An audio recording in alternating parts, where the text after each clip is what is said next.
आज तनीच्या शाळेत PTM होती, तिकडे जायचं होतं म्हणून म्हटलं पटकन सगळी कामावरून ना नाश्ता वगैरे करून घेऊया. तर आज मस्त असं ब्रेड पकोडा बनवलं होतं, नाश्ता केला, सगळी कामं आवरली.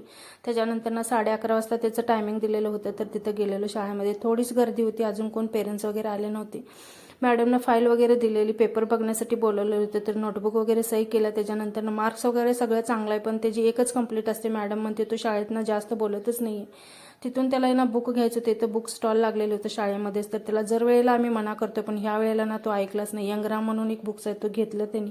वाचत तर नाहीच, पण ना घ्यायची ज्याला जास्त शौक असतो. तिथून ना मग त्याला शर्ट घ्यायचं होता शाळेचा, म्हणून शर्ट घेतला आणि फ्रूट घेतले थोडेसे.